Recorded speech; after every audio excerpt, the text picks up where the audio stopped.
Muy buenas, ¿qué tal? ¿Cómo están? Bienvenidos al Parque Científico de la Universidad Carlos III, donde nos encontramos ahora mismo, la Casa de la Ciencia, de la Investigación, de la Transferencia Tecnológica. Eso es lo que queremos que sea el punto de encuentro de esos investigadores que sueñan con crear su empresa y con desarrollarla.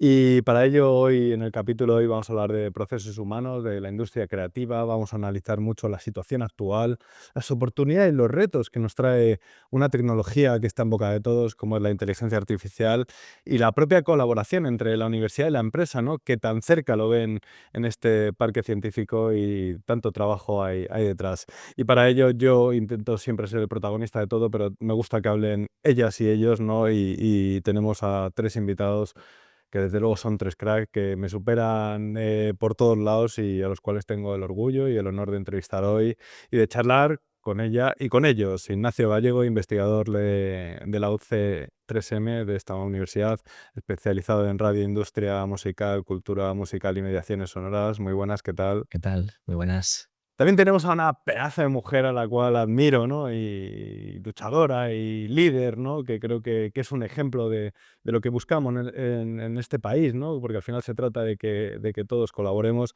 Ella es Eva Orue, directora de la Feria del Libro. Yo creo que con ese titular, tengo 1000 titulares para ti, Eva, pero es que es tan bonito tu titular. La verdad es que está muy bien, sí. Está muy bien, En las ¿eh? tarjetas queda estupendo y en el currículum también. Yo no Y soy, en el ¿eh? día a día también, debo decirlo, ¿eh? Sí, Sí. la gente te quiere por eso. Bueno, no todos, pero hay un consenso. Lo digo más que nada por lo que Siempre hay parece, gente que no, desde pero luego, desde luego. Y también saludamos a Javier Jiménez, el CEO de Apten, empresa que está incubada en este parque científico. Muy buenas, Javier, ¿qué tal? ¿Cómo estás? Hola, ¿qué tal? Muchas gracias. Bueno, yo quería dar dos pinceladas de cada uno, pero lo más de cada uno de los tres, pero lo más importante es que os presentéis vosotros, ¿no? Y que nos digáis a qué os dedicáis, qué es lo que os apasiona, de qué estáis enamorados en vuestra profesión.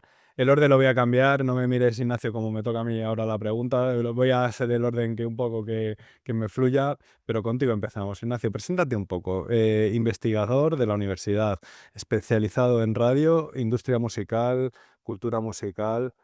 No es fácil, ¿eh? No, no, la verdad es que no. O sea, yo lo que pasa es que vengo un poco, antes de empezar la universidad, hace ya muchos años, estaba vinculado más al mundo de la radio, que era un poco como mi objetivo vital, ¿no? Y en un momento dado empecé, un poco de casualidad, a hacer el doctorado. hace- Oye, mira, ¿dónde has acabado? En la radio, en un podcast. Fíjate. Bueno, ahora te cuento, porque he vuelto, ¿no? A reconectar. Entonces, hice una tesis sobre podcasting hace 15 años exactamente. Wow. Ahora mismo, además, en enero ahora hacen 15 años de la tesis doctoral. En aquel momento, un poco de la primera era del podcast, ¿no? Y su relación con las industrias de la radio del momento.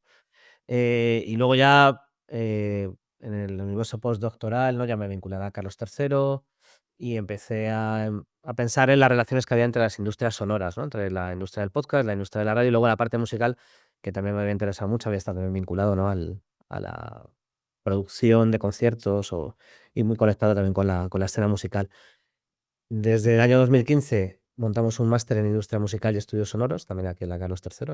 Ahora estamos en el campus de Puerta de Toledo y sigo investigando cuestiones relacionadas con industria musical, podcast, radio y también haciendo proyectos en paralelo relacionados un poco con los sectores, con los tres sectores. Pues, por ejemplo, desde hace 3 años, este año vamos de la cuarta edición, soy director de contenidos del Festival Estación Podcast, que se Me tienes hace, que llevar a mí, pues ¿eh? te tengo que llevar. Yo Digo, voy a ver. encantado, me apunto a un bombardeo, Ese lo Ignacio. hacemos con Subterfuge Radio Sí, y luego también, pues, pero otros. subterfuge, ¿eh? Que arraigo Fíjate, de sello musical. para que Fue de los veas. modernitos Por de eso la te digo época, que ¿no? vamos conectando cosas de mi vida.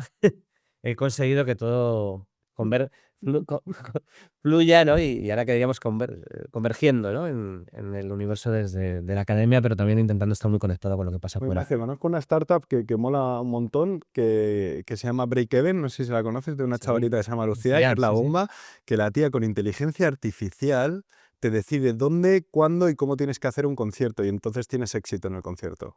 A Lucía la Wow. conozco, sí, sí, estuvo en nuestro máster Ah, y, sí, y tenemos cierta relación con ella, sí, sí. una crack. Eva, Ostras, presentarte es difícil porque Ya, ante gente tan vamos, importante, importantísimo. hombre, eres la primera mujer directora de la Feria del Libro en 80 años. Tenía que tocar, Mi ¿no? abuela casi llega a eso, pero no llegó. Eres la primera mujer Para mí soy directora. la primera de Zaragoza y eso no lo ha destacado nadie. Eso me gusta también. Sí. Además tienes que eres la primera. La O primera sea, que ha lo que vivido no quiero previamente en Moscú, asemejar, no sé, no quiero pero criticar ni mucho menos a la Feria del sí. Libro, ni muchísimo menos, no se me entienda, sino por tu liderazgo, ¿no? Bueno, Hay que llegar ahí. había que llegar, sí, había que llegar y yo estaba en el lugar adecuado en el momento preciso. La industria editorial, el mundo de los libros en España es un mundo en el que la presencia de la mujer es en algunos sectores mayoritaria, muy mayoritaria.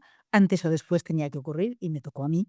Y se destacó en su momento y hay quien lo sigue haciendo y a mí, bueno, pues no me importa que se me recuerde, pero espero que se me recuerde sobre todo por el trabajo que haga después.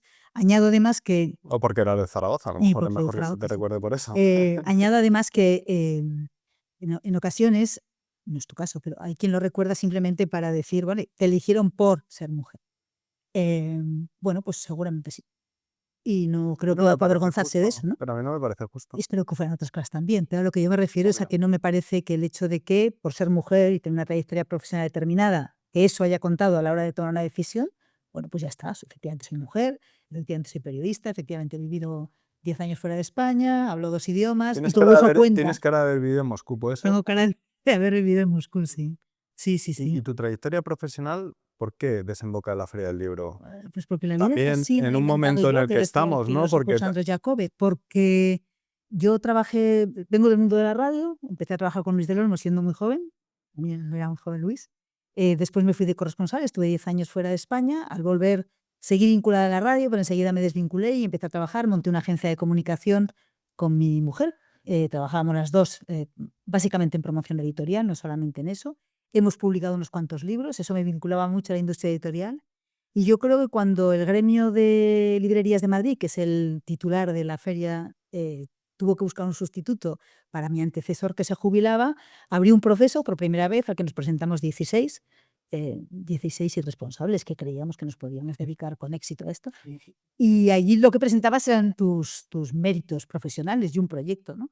Y me eligieron a mí. Por eso digo que no me importa el que me digan. No, bueno, yo lo Si el, destaco, ¿no? Que si el también hecho es de ser mujer destacable, ¿no? influyó, pues seguramente sí, pero espero que también influyera el hecho de haber vivido en Londres, París y Moscú, haber vivido 10 años fuera de España, haber Y el publicado hecho 7 de, libros o haber trabajado en la disculpa que te industria interrumpa, que editorial. veo que te gusta lo de la radio como a mí. Pero, pero también el propio hecho del momento que vive la industria cultural. Todo el mundo consume en móvil, ya no se consume en pantalla. Los libros parece que está ahí el debate con el ebook, ¿no? O sea, estamos en un momento trascendental a nivel cultural y a eso también me refería, ni mucho Sí. menos porque yo creo que todos somos iguales y no pienso si es mujer o No hombre estoy a muy quién estoy segura, entrevistando. yo que leo en papel sobre todo, pero también en ebook, creo que en los países, en Europa por lo menos, el ebook ha encontrado un nicho y está cómodo allí y los lectores que lo utilizan se Presente. benefician de eso, pero no es un porcentaje muy elevado de los lectores. Y luego lo que hemos visto, a raíz tristemente de la pandemia, Sí. pero también a raíz de que la industria editorial se ha dado cuenta, es que hay un tipo de libros que son en papel y que seguramente seguirán siéndolo. Tú no lees cómic en ebook generalmente, no sé si tú, pero los lectores. La gente joven lee sagas y les gusta tener los libros. Entonces creo que hay público para todo y el hecho de que a la Feria del Libro de Madrid y a las otras ferias del libro de España, casi cada ciudad, casi cada pueblo tiene una, hemos creado una red de ferias del libro y entre todas hemos conseguido algo que a mí me parece interesante, que es convertir las ferias, que es un acontecimiento cultural y comercial, porque a lo que salimos es a vender libros en la Desde calle, luego. en una cita esencial en el mundo cultural en general y editorial en particular. Atraemos mucho público, generamos mucho contenido, somos cada vez más festivales de literatura y del mundo de la edición. Y en el caso de Madrid, que es la que conozco de verdad, es algo así como una cita ineludible. Hay gente que viene y vuelve y además viene desde fuera de Madrid. Desde Se ha luego. convertido también en un foco para gente de las comunidades vecinas e incluso de países que no son el Es el nuestro. punto cultural a nivel nacional, Sí, por sí, lo sí. menos, de casi europeo, ¿no? En esa Sí, primavera, sí, sí. verano tan bonita que nos 1.100.000 regaláis cada año. 1.100.000 visitantes no están mal. Sí, sí, sí, ¿eh? no está nada mal. Javier, es que es una líder, por eso no digo lo de mujeres hombres, que no te enfades, que es una líder, lo que quiero es ese liderazgo y esa innovación que has comentado también en la industria, que es necesaria. Cuéntanos sobre Apten, sobre tu trayectoria, cómo has llegado al parque y qué te ha aportado también. Háblanos un poco de Javier Jiménez. ¿Quién es? ¿Qué es Apten? ¿Qué es Apten, no? Bueno, a ver, ¿Y quién eres comentabas, tú también, que es más preguntabas importante? antes qué nos Este apresuraba, podcast también quiénes trata de son. humanizar. Total, bueno, yo os puedo aportar ahí, yo me considero un emprendedor social y como hablábamos antes de comenzar, ya llevamos unos años en esto, entonces ya soy un emprendedor viejuno de alguna manera.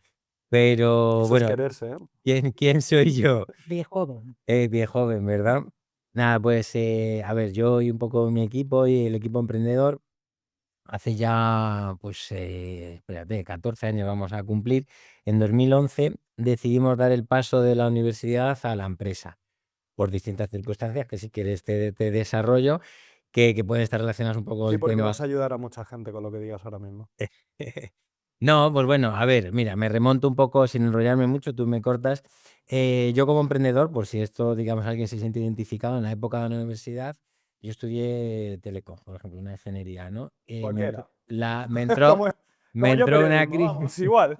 No, bueno, Me encontré con Teleco y dije, la hago. pero creo que lo que voy a decir, yo creo que nos ha pasado a todo el mundo, que es que llega un momento y digo, ¿qué hago estudiando esto, no? ¿Para qué, no? ¿Qué voy a hacer con mi vida? Esto está pasando mucho. Entonces, bueno, yo tuve la suerte que hoy aquí en la universidad, la verdad que me siento muy afortunado de haber caído aquí porque en mi época de estudiante también tenías como un gran abanico bueno, de opciones que te iban planteando y demás. Entonces, bueno, coincidió con mi época hippie, entonces estaba que si la cooperación al desarrollo, la ingeniería biomédica, la telemedicina, y un día encontré ahí en la universidad una exposición de aparatos para hacer que las personas con discapacidad pudieran acceder a los ordenadores, ¿no?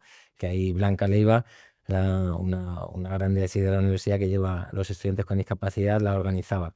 El caso, esas eran mis tres alternativas. Y bueno, al final toqué todas, por simplificar, y empecé a investigar en el Centro Español de Subtitulado y Audiodescripción, ¿no? Que lo llevaba aquí la universidad, con unos profesores también que fueron como mis mentores, mis padres en este ámbito de la accesibilidad. Y después de mucho tiempo investigando, bueno, 4 o 5 años, me encontré, o sea, por ir al grano, digamos, el dilema de ¿quieres investigar o quieres que esto emprender? Pero no emprender, sino en plan, ¿quieres que la gente Lo que use? llamamos transferencia tecnológica, ¿no? Pero Ahí claro, el está. dilema me lo plantearon como en plan, ¿tú quieres que la gente use las cosas las ideas que tienes y los prototipos que tienes, o quieres investigar y hacer tu carrera de investigación? Y digo, hostia. Entonces vi claramente cómo algunas personas iban por el camino de, así con todo respeto, de me tengo que sacar mi plaza como sea, a toda costa. Y yo en aquel momento todavía era joven, tenía energía e ilusión y decidí montar la empresa. Tienes pinta Con- que lo has perdido con- todo. Mira qué cara más buena Se me tiene. ha Venga, hombre. caído, se me ha caído. No, bueno, pero bromas aparte, pero sí, ahí entonces un equipillo, unos compañeros y algún profesor nos unimos y montamos la empresa y hemos tenido la suerte de seguir vivos ahora. El primer intento hemos tenido más o menos éxito de que seguimos y la empresa sigue viva después de, pues ya te ¿Y digo, qué es lo que hacéis? Que 14 me años. tienes nervioso. ¿Verdad? No te lo he Que me dicho. tienes muy nervioso. Promocionate un poco, hijo. Bueno, Apten, a ver, como decía, veníamos trabajando en el ámbito de la accesibilidad, pero accesibilidad a la comunicación. Yo me especialicé, que era donde veníamos trabajando en investigación, subtítulos para personas sordas y audiodescripción para personas ciegas, ¿no? Para que nos pongamos en la piel de una persona ciega y de una persona sorda, pues cuando quiere ir al cine, o quiere ver la televisión, o ir al teatro, bueno, o ir a un festival de música que se está desarrollando. Son barreras de comunicación que existían y siguen existiendo. Y entonces desde la universidad pues veíamos muy fácil o muy evidente ciertas soluciones para eliminarlas. Entonces la empresa se dedica a eso, ¿no? Eliminar barreras de comunicación y hacer que el ocio, la cultura y la educación sea accesible para todas las personas. Qué guay. Me gusta y Teleco, qué bien. Como yo. Oye, pregunta a los tres, vamos a meternos un poco en el ajo, en un poco de debate, ¿no? ¿Os sentís las ovejas negras? Me explico, ahora todo el mundo crea empresas multimillonarias, el sector cultural parece que da igual, que nos han echado a un lado, que os han echado a un lado, el sector de la RSC también, en que en tiempos de crisis y tal es lo primero que nos quitamos de encima, la industria musical que te voy a contar, ¿no? ¿Os sentís un poco el bicho raro o sentís que ha llegado el momento de reivindicar ese papel, de reivindicar ciertos sectores, de reivindicar la lectura, de reivindicar la producción musical, ¿no? Que también ha dado un cambio radical, ¿no? Con el nacimiento de plataformas digitales y luego ya pues con ya la IA que está reventando todo y que, oye, también estamos ahí. ¿Os sentís que es un buen momento para reivindicar también RSC, música, cultura? Pues empiezo yo. Vale, va. Yo no me siento una oveja negra, ni una oveja rosa, ni una oveja rara en ningún sitio, y menos cuando llega a la feria y ves cuánta gente acude a eso. Es verdad que en el caso de la lectura, a veces parece que la tenemos entre algodones. Hay una voluntad decidida de las instituciones de fomentar la lectura, planes específicos, y eso hace como de la lectura una cosa rara. Cuando a mí me preguntan por qué hay que leer, Sí, casi que te obliguen, ¿no? sí, yo digo que no hay que obligar a nada a nadie, tampoco hay que obligar a escuchar discos, supongo. Que leer para mí es un disfrute, básicamente. Pero además creo que en estos tiempos en los que vivimos, el hecho de leer, el hecho de sentarse con un libro o con un ebook, pero con un libro, y concentrarse y descifrar textos de más de 240 caracteres o de un folio, es una necesidad. ¿Por qué? Porque nos obliga a trabajar contracorriente en dos cosas: concentración y aislamiento. Que son dos cosas que estamos perdiendo y que desde mi punto de vista, de señora yo sí, viejuna, pero Eres en una contacto, chavala, Eva, eres una chavala. en Mira qué contacto espíritu con tienes. jóvenes, yo creo que es cada vez más necesario reivindicar en un mundo que permanentemente nos distrae, nos llama, nos tira de las orejas y nos hace ir a otro sitio o nos desvía. Es importantísimo algo que la lectura, y solo la lectura de las llamadas industrias culturales, proporciona, que es el recogimiento, la concentración y algo que al final nos resulta útil incluso para entender una hipoteca, y es leer un texto medianamente complicado y entenderlo, más allá de descifrar los códigos. Dicho todo esto, tampoco me duelen prendas a la hora de insistir en que el de la cultura es un sector industrialmente potente en este país. Aquí se dice mucho que el español es el petróleo de España, se añade, no lo aprovechamos bien, pero estamos en ello. La industria editorial española es una industria editorial potente, no una industria cultural editorial, una industria potente, que tiene mucho que ver con la presencia de España fuera de nuestras fronteras. Entonces, las dos cosas, Bueno, o de las hecho, tres, de mejor hecho el dicho. español, ¿no? Es uno de los Sí, idiomas que más efectivamente. están creciendo a El nivel beneficio mundial, que ¿no? la lectura te proporciona a ti como ser humano, el disfrute que te da, y el hecho de que la industria editorial española es una industria relevante, a mí me parece que es suficiente como para no sentirse un bicho completamente raro. Has que bicho raro, que sí, que he dicho la palabra bicho raro, y es verdad, ¿no? En estos tiempos tan empresariales, en estos tiempos que lo que se focaliza es la viruta, el dinero, ¿no? Sí. Y es lo que a todo el mundo le interesa, ¿no? Y que no haya tanto ese amor que nos da la cultura, ¿no? O ese otro punto de romanticismo que nos regalaba. No, si no digo que no, Sí, pero sí. eso es a lo que me refiero, ¿no? Que ahora todo el mundo, money, money, money.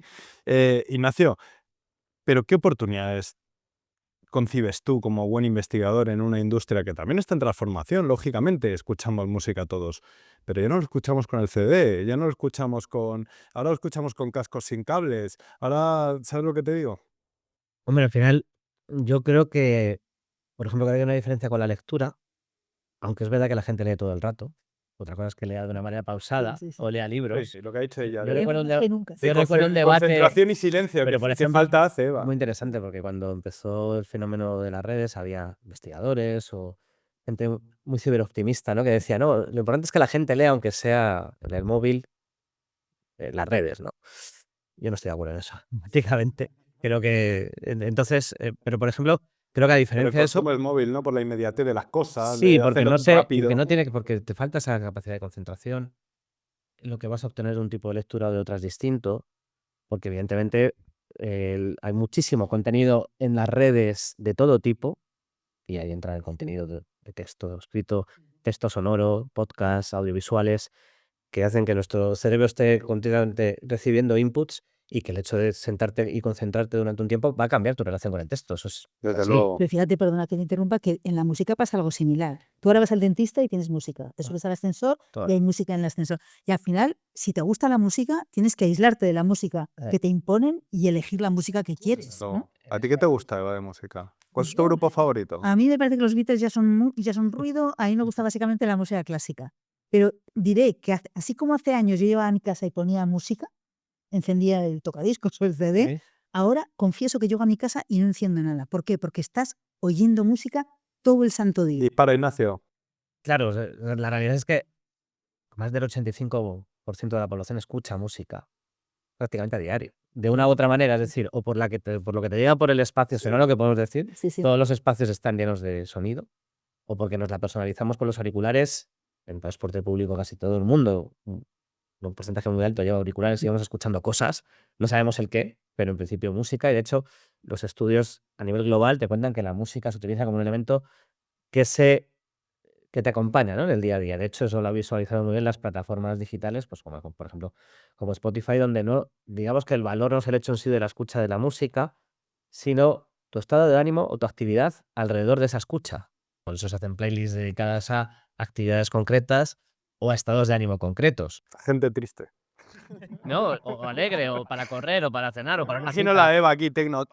Claro, entonces, al final, la música está en todas partes y eso ha hecho que, evidentemente, haya cambiado nuestra relación con la música. Y también, si lo pensamos, a veces es que llevamos un cambio de relación en un siglo y poco. Es decir, Ujú. el fonógrafo y el gramófono empiezan al final del siglo XIX, pero empiezan, digamos, a desarrollarse en principios del siglo XX. La radio llega ahora hace un siglo, y en un siglo ha cambiado nuestra forma de escuchar. Esto es muy importante para pensar dentro de la historia humana. El cambio de la forma de escucha es un cambio total. Y esto, hoy en día, evidentemente, ha habido procesos de transformación dentro de la industria musical, dentro de la industria de la radio. Ahora, desde hace unos años está el Joder, pero la podcast. radio es el medio que menos pierde, siempre, ¿eh? La radio, fíjate que era lo más antaño, lo que... Sí, es un medio que aguanta, pero ha perdido y pierde audiencia. Sí, el podcast está comiendo mucho. Va a hacer La un gente podcast. joven, nosotros hablamos Eva, mucho que con estoy gente muy joven y tú de que sabes a lo estoy que yo voy. haciendo podcast, el podcast va así. Sí, sí. Claro. Y las cadenas convencionales van así. No, iba a decir que yo que he trabajado muchos años en la radio, me acuerdo cuando yo trabajaba con Luis del Olmo, que tú le proponías algunos temas y te decía, esto no es la televisión, aquí no hay imágenes, tienes que pensar en radio. Y ahora cuando los últimos años que yo colaboraba con radio o cuando voy, resulta que te encienden unos focos y estás en un plato de televisión. En realidad la radio ha demostrado una habilidad enorme para convertirse en otra cosa. Eva, que le En los tenemos a podcasts, Javier perdón. abandonado, hija. Es que has tocado la radio. Pero ¿eh? ¿por qué no? Has- Pues ya que has tocado Sí, tanta sí. radio, oye, Javier, lo que decía, sí, la oveja negra, y ahí sí lo recupero, porque es verdad que cuando hay lío económico, que ahora parece que está más estrangula el dinero, a quien se deja de lado siempre es a la cultura y a la RSC y luego la sostenibilidad. Eso va así. Ahora todo el mundo se pone la camiseta de la sostenibilidad, pero luego cuando hay crisis, la sostenibilidad para afuera. ¿Tú concibes eso o concibes el momento como una oportunidad también para empoderar? Para que todos seamos iguales, lo que comentamos con el liderazgo de Eva. A mí me importa si es mujer o es hombre, lo que me importa es el liderazgo que tiene ella, lo demás me da bastante igual. ¿Tú cómo lo concibes? Sí, no, igual. A ver, te pongo un ejemplo. Yo durante la pandemia dije, ya está, hasta aquí. Cuando volvamos a la pandemia, con esta crisis que va a haber, digo, se van a cargar aquí muchos proyectos de accesibilidad. Por ejemplo, nosotros tenemos un proyecto que es Teatro Accesible, que los teatros, digamos, hacen Ahí funciones. tienes que hacer algo en la Feria del Libro. Sí, pues mira, ¿Qué sirve esto para conectar? hablaremos. Ofrecemos subtítulos, audiodescripción para personas ciegas, sordas, con problemas de audición, etcétera. Y digo, se lo van a cargar y demás. Pero para sorpresa nuestra, no, todo lo contrario. Después de la pandemia hubo además como un rebote, además en todas las industrias, no solo escénicas, digamos visuales. A ver, también coincidió con el dinero gratis, también te digo. No es el precio del dinero que se está pagando ahora y por eso están ahora los países que quema todo un poco.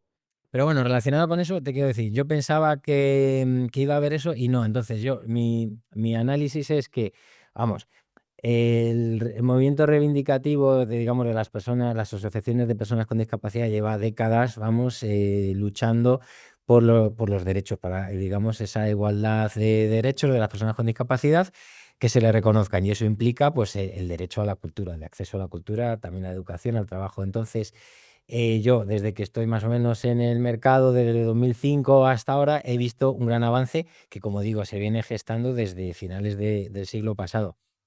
Entonces, yo creo que eso ya ha calado, como sociedad hemos avanzado. Igual que hay ciertos avances sociales de, pues, no sé, hablabas de igualdad o de cualquier otra materia que yo creo que ya es inconcebible dar marcha atrás. Con la accesibilidad y los derechos de las personas con discapacidad pasa lo mismo. Y entonces, eso también se ha visto, justo tú, no sé si de manera inconsciente has hablado de RSC, pero da la casualidad, o bueno, o a lo mejor para ti era como muy evidente. Teatro Accesible, este proyecto que te comento, arrancó por RSC. Si no, no hubiera arrancado. Estaba una fundación que puso dinero para arrancar este proyecto, pero yo creo que también fruto un poco de esto, como comentábamos, estar en el momento adecuado, en el lugar adecuado, y también un poco la labor que hicimos, hemos conseguido cambiar el modelo y ya no es un modelo de RSC, sino que ya es una responsabilidad que tienen, por ejemplo, en este caso, las artes escénicas, los espacios culturales de exhibición, que son conscientes de que ellos tienen que también garantizar y llegar a un público diverso. O sea, tienen que abrir la mente y conectar y gestionar audiencias con esa visión Un público muy de diverso, Javier, un eso es. público muy diverso, con unas exigencias y unos gustos. Entonces, Ya no es eso es. general, ¿no? La sociedad ha evolucionado, ha avanzado mucho y ya te digo, estamos en un buen momento y en estos últimos años se está acelerando más también, por acabar, a nivel de legislación. Pongo el caso de Cataluña, que el año pasado o hace 2 sacó un código de accesibilidad que está poniendo las pilas también al sector privado, porque pasaba mucho que el sector público sí que como que siente o va dando un primer paso en materia de accesibilidad, y el sector privado, hasta que no le apretas, no se mete. Pero ya te digo, estamos en un buen momento en el ámbito de la Bueno, accesibilidad. identificas oportunidades, que eso está bien. Y yo tengo otra duda. También en esta parte en la que digo que nos podemos quedar fuera, también está la introducción de la tecnología, la innovación y la IA. Decirme un poco también en vuestros ámbitos, en la propia feria, ¿no? Que estarás súper ilusionada con la que se viene para esta primavera, ¿no? Es como la moda, ¿no? Estarás súper ilusionada. ¿Cómo aplicáis la innovación a vuestros sectores y hacia dónde caminamos? Y la misma pregunta también quiero que me incluyáis algo de la IA. Porque todo el mundo tiene en la boca la IA, ¿no? Y no nos podemos quedar fuera de esa tarta. El montaje de la feria es un trabajo bastante tradicional. Somos feriantes. ¿Has aplicado la IA para distribuir los puestos? No, se puede, pero no. ¿Por qué? Porque yo creo que todavía levanta muchas suspicacias. Mira, hemos cambiado el CRM de la feria. Hemos cambiado ya toda está la algo, plataforma, es mucho. Sí, porque Porque el además sector es parecemos- tradicional, la Efectivamente. librería es tradicional. Abrimos el proceso de inscripción el lunes y nos pusimos en marcha y tenemos una plataforma que nos va a ayudar muchísimo y va a ser mucho mejor. Y recuerdo que cuando nos reunimos con la empresa que nos lo hace, nos dijo, podemos hacer el sorteo de la feria por inteligencia artificial. Yo pensé, es muy hermoso. La que me van a liar. De ninguna de La las que me van a maneras. liar, porque tú eras proclive. Tú sí No versas. soy ni proclive ni anti. Pero eres de mente abierta, Eva. Lo que creo es que hay que aplicar las tecnologías todas siendo consciente del terreno que pisas y de si te van a servir de algo. Nuestro sorteo es un sorteo complicado y, si me apuras, cutre. Pero es un sorteo en el que se ve que no hacemos trampa ni cartón. Y es muy importante Como el que bingo eso de toda se la vea, vida. que eso se vea. Trabajamos con 7 urnas para el sorteo de las Sí, sí, sí, exposiciones sí. de la feria. ¿Por qué? Pues porque es algo delicado y yo prefiero una mañana en nuestro salón de actos organizar un sorteo, retransmitirlo por streaming y que a 250 personas viendo que efectivamente si le toca la caseta 73 es porque le ha tocado la caseta 73. Yo no digo que con la IA me fueran a hacer trampa, digo que prefiero hacerlo abierto. En el mundo editorial, más allá de esto que creo que es casi anecdótico, la cuestión con la inteligencia artificial no es el uso de una tecnología nueva, es el mal uso que hacen algunos. Es decir, el hecho de que, como todo el mundo sabe, se han estado alimentando sin pagar derechos de autor, se está utilizando trabajo de otra gente que no se beneficia de esa labor y se ha ido alimentando un monstruo del que sin duda sacaremos buen partido. Pero tenemos que entender cómo funciona, se tiene que atribuir a cada uno el mérito y, en su caso, pagarle lo que le corresponda. Lo que creo que no se puede hacer es, hace no mucho Amazon puso un límite al número de libros que un autor puede publicar diariamente. 3. Efectivamente. Entonces, ¿quién piensa que un libro firmado por Eva Orue puede, o sea, que Eva Orue puede publicar 3 libros diarios? Vale. Entonces, eso es lo que me parece mal. La inteligencia artificial no, yo estoy segura de que nos va a ayudar muchísimo. De hecho, nos ayuda ya en la vida cotidiana. Ahora, tiene que ser un proceso claro, tiene que ser un proceso limpio y tiene que ser un proceso justo. Y en el mundo de la escritura, la corrección, la traducción y la ilustración, De momento lo que se ha visto no es exactamente eso. En algún momento, ¿Tú crees? bueno, no lo creo, estoy segura. Ha habido ¿Y por qué editoriales que se venden plataformas de IA generativa en ese sentido, en el que tú dices que están haciendo lo que tú a dices lo que yo voy es a a que, miles de millones de euros ahora mismo y sí que parecen, ¿no? No bueno, sé, o sea, pregunto, sí, sí, desde la ignorancia, Eva, si tú haces una portada con inteligencia artificial, Sí. alimentándote del trabajo de otros y sin reconocer el trabajo de otros, estás haciendo algo que desde mi punto de vista no es justo. Si tú coges un libro y hay una traducción automática y esa traducción no se corrige y no se pasa por un tamiz estrictamente literario, eso no es ni justo ni bueno para el lector. Y desde luego publicar 3 libros todos los días no me parece razonable. Ujú. A mí me da también que está... Pero escucha, o sea, que estoy convencida de que colaboraremos con la inteligencia artificial, trabajaremos con ella y será de gran utilidad, pero hay que estar atentos, como nos ha pasado con todas las tecnologías. No creo que haya nada nuevo en esto, si acaso la dimensión. Ignacio, dentro del mundo de El la audio. radio, los podcasts, el audio, creo que también se está hablando mucho, ¿no? A ver, yo creo que hay... No hace falta que me habléis solo de ella, que te has enfocado, dicho innovación, también en la feria estáis Sí, innovando desde otros puntos de vista. yo creo que hay como diferentes dimensiones. Es decir, muchas veces hablamos de la innovación desde un punto de vista puramente tecnológico. Yo creo que eso es un error muy grave, sobre todo cuando hablamos de industrias culturales, ¿vale? Donde el apartado, vamos a decir, de la narrativa, de cómo se cuentan las cosas es clave. Yo creo que todas las industrias culturales están vinculadas a qué historias se cuentan.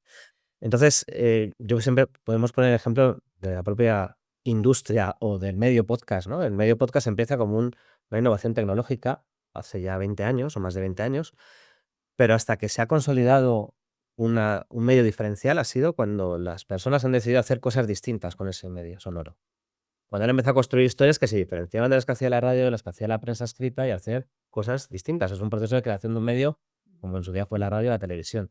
Entonces es verdad que las industrias culturales sufren un impacto muy fuerte por parte de la tecnología porque son industrias tecnológicas, dependen totalmente de la tecnología. Y luego hay procesos de negociación larga de establecer quién extrae valor de esa relación, ¿no? En el caso de la música, pues por ejemplo, hoy en día, tanto de la música como del audio, hay varios debates muy fuertes. Uno tiene que ver con cómo se han alimentado esos modelos. Esos modelos se han alimentado por las creaciones y por el uso de los oyentes y los consumidores de cultura. Hemos diseñado cómo funcionan esas herramientas.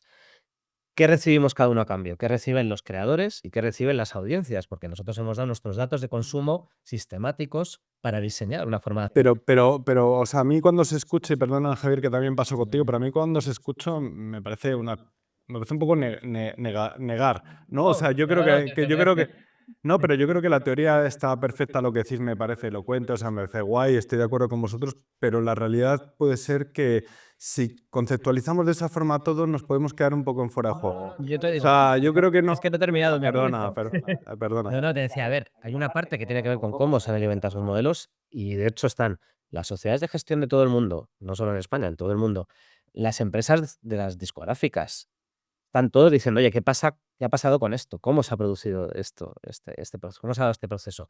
Y en paralelo todos pensando en cómo van a monetizar esto.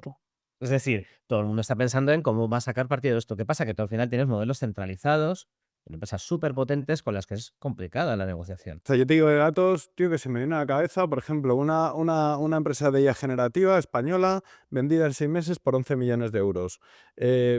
Son datos que son cosas que están pasando y las que nos podemos ser ajenos, ¿no? No, sí, está muy bien. Por ejemplo, tú hablas del caso de Break Event, una empresa basada en ciencia de datos y en IA generativa, que es española y que... Pero los bancos de imágenes, o los bancos de imágenes que ya superan más la IA generativa a los propios creadores de imágenes. En el banco de Adobe creo que es, que el crecimiento de... Pero entonces tenemos que pensar también qué impacto tiene sobre los creadores. Es importantísimo. O sea, una cosa es... Bueno, transforma, porque hay otro tipo de creadores.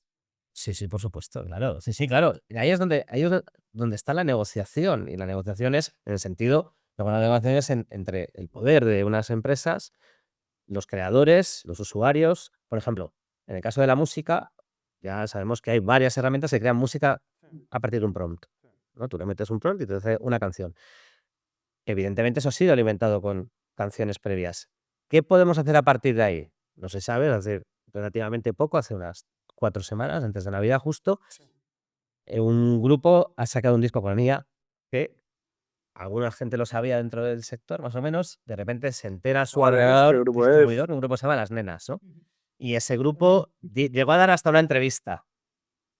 Es muy interesante porque, claro, el disco la gente lo estaba escuchando, se les daba como una creación humana y de repente se convierte en tema de debate porque se dan cuenta que lo que está detrás de eso es una IAG con unas personas que han pensado el diseño del proyecto. Evidentemente hay gente pensando en O eso. sea, yo me refiero más que o sea, Pero las canciones han sido hechas por una IAG, igual que si una imagen te la hace Midjourney o te la hace DALL-E. O sea, la imagen no te la hace un diseñador gráfico, te la va a hacer Midjourney, te la va a hacer DALL-E. ¿Qué hacemos luego con eso dentro de la industria? Bueno, pues evidentemente hay una parte regulatoria, hay una parte innovadora, hay una parte donde tenemos que jugar todos, tanto la gente que crea, la gente que investiga la innovación, que innova, porque evidentemente puede, si no, producir desequilibrios. Es decir, la Unión Europea no ha sacado una directiva, una de inteligencia artificial porque le haya apetecido. yo creo, Ignacio, que tenemos para horas, ¿no? Si sacamos el Sí. debate de la posición, legislación, ya se ha abierto el melón. Pero hablando de... Eso es para 3 podcasts más. No, para que veas ejemplos positivos, ¿no? Es decir, o cosas interesantes que se están haciendo.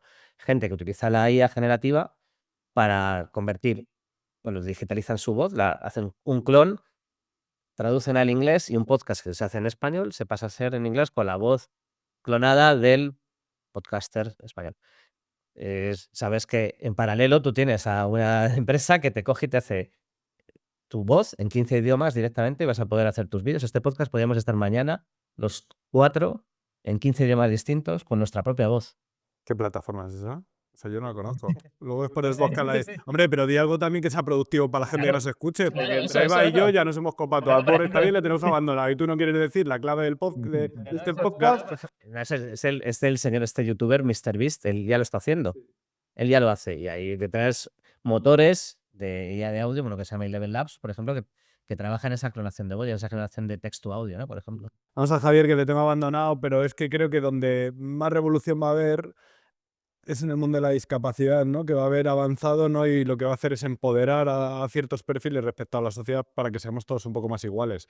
O eso creemos. Sí, total. A ver, yo quería poner el foco, obviamente, a ver, yo desde mi punto de vista también, y reconozco que no soy un gran experto en IA, vosotros estáis mucho más puestos.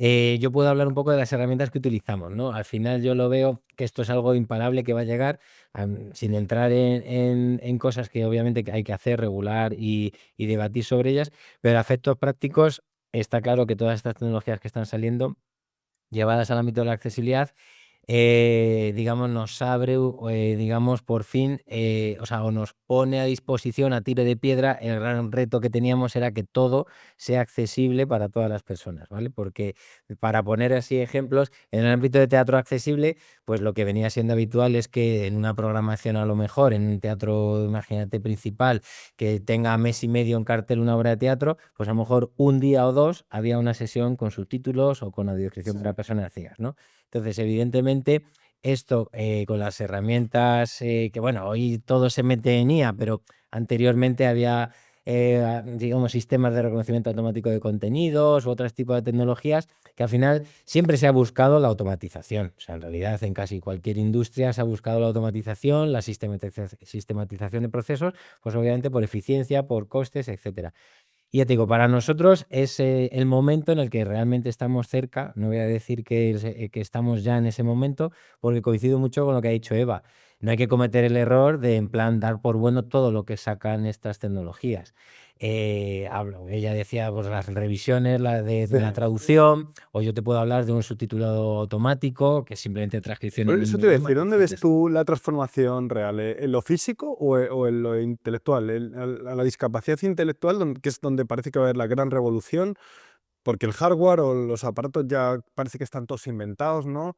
¿Dónde lo ves tú que A va a ver, ya estar te digo, yo ese cambio y esa en el ámbito en el que transformación? estamos nosotros más metidos, que es la comunicación, que eso podría incluir también la cognitiva, Sí, la cognitiva, discapacidad sí. cognitiva, audiovisual, o sea, digamos, sordera o visual, etcétera, va a llegar a todos. O sea, de alguna manera, en la parte de la discapacidad auditiva ya se aplica desde hace muchísimos años. En plan, casi ningún subtitulado se genera desde cero de manera artesanal, sino que se pasan por procesos automáticos y a partir de ahí ya empiezas a hacer correcciones y luego traducciones, etcétera. ahí ya se utiliza desde hace muchos años. En el ámbito de lo visual, que por ejemplo sería descripción automática de imágenes, ya sea imágenes estáticas como de películas, pues se está trabajando en ello también. Eso todavía no conozco así herramientas que funcionen 100%, pero que se va a llegar. Entonces, casi cualquier contenido, o sea, hoy en día en imágenes sí, pero quiero decir, en películas se estará investigando en ello. Eso va a permitir que una persona ciega, cualquier contenido va a poder tener, aunque sea una versión automática de una descripción, una audiodescripción, para que él pueda acceder a ese contenido. Y que no es poco, por eso te digo. Y en lo cognitivo igual, ahí estaríamos hablando de adaptación en lectura fácil o en lenguaje claro, que también es relativamente sencillo y también se está investigando, haciendo herramientas para eso. O la lengua de signos, por ejemplo, que lleva décadas investigándose avatares que pudieran automatizar y hacer traducciones automáticas. Pues yo creo que estamos muy cerca de conseguirlo. Pero yo pondría el foco, repito, en que o sea, te quiero decir, hay como dos cosas. Yo siempre digo, o sea, como estamos en un boom de la generación de contenidos, que es que no hay Brutal, humanos en o el sea, mundo ni tiempo hay para... más podcast que oyentes. Claro. Otro podcast que tenemos que hacer tú y yo. Hay más podcast que oyentes, Entonces, sí, sí. entonces, aquí un poco la obviedad, digamos, que voy a resaltar es esa, es que para atender esa demanda a todos los niveles de contenido y de necesidades para atender a todas las personas se necesitan estas herramientas. Y los profesionales, lo que yo creo, o sea, no creo que desaparezcan, pero se centrarán en aquellos contenidos puntuales que sí que requieran esa atención y esa... Yo creo que estamos ante la auténtica revolución de los recursos humanos y de los profesionales. Creo que va a transformar todos los perfiles y lo que va a requerir cada empresa para captar. Oye, llegamos al final, llevamos más de 40 minutos charlando. Es verdad que hemos dejado para más podcast, ¿no? Pero creo interesante que mandéis ya por último un mensaje y para que Eva no se sienta que es por los 80 años, que haya una mujer. Ahora voy a darle a la inversa, ya no va a ser mi primera y mi favorita, que lo ha sido durante todo el podcast. Empezamos contigo. Mandadme un mensaje positivo. Vamos a poner una sonrisa al final de este podcast sobre esta industria en la que estáis y sobre el futuro que le espera a la industria, sin duda con la irrupción de la tecnología basada sobre todo en la inteligencia artificial, que es lo que parece que viene para quedarse. Empiezas tú, Javier, ten los honores. Sí, sí, no. Te hemos abandonado. Nada, yo lo tengo muy claro. Para nosotros está muy cerca el día en que consigamos que cualquier contenido cultural, ya sea en vivo o diferido, vaya a poder ser accesible para todas las personas. Y eso es gracias a la tecnología. Y tenemos que aprovechar ese momento, porque de alguna manera no podemos dejar a nadie atrás y todas las personas tienen derecho de participar y de acceder a cultura en igualdad de condiciones. Javier Jiménez y Lando Fino ahí. No podemos dejar a nadie atrás, claro que sí. A ver qué mensaje me das tú, Ignacio. Dime algo bonito. Bueno, yo creo que el reto principal es y ahí el reto de innovación humana es pensar en cuál es nuestra aportación dentro de todo esto, ¿no? O sea, al final los algoritmos han sido diseñados por humanos y están siendo transformados continuamente por los humanos, con lo cual tenemos una parte, ¿no?, importante de decir sobre lo que ocurre ahí, y yo creo que ahí luego los propios creadores, la gente que también trabaja y gestiona la creación, serán copartícipes, ¿no?, de esos desarrollos. Pero vamos, yo creo que va a requerir un tiempo de adaptación fuerte y muchísima innovación. Yo creo que en esa parte de pensamiento, de conectar pensamiento con creación, con tecnología, las universidades, los centros de estudio, los centros de innovación como este, son fundamentales, ¿no? En esa conexión también incluso entre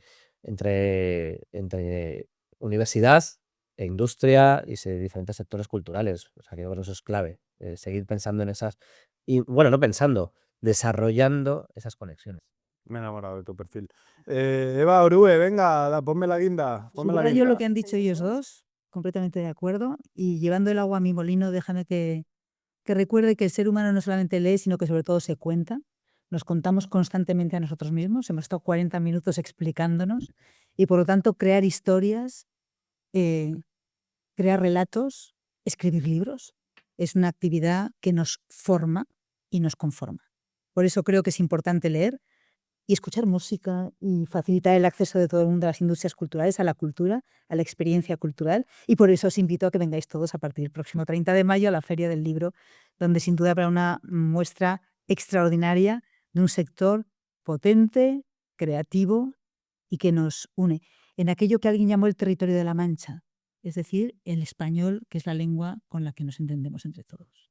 Eva, es que casi no puedo ni despedir el podcast. Eras tú la que lo tenía que despedir. Ignacio, Javier, Eva, muchísimas gracias. Un placer. Gracias a ti. Aprendo gracias. con vosotros, de luego que Gracias. sí. Acabamos con este podcast sobre procesos humanos e industria creativa. Wow. Nos vemos en el siguiente. Muchas gracias. Chao.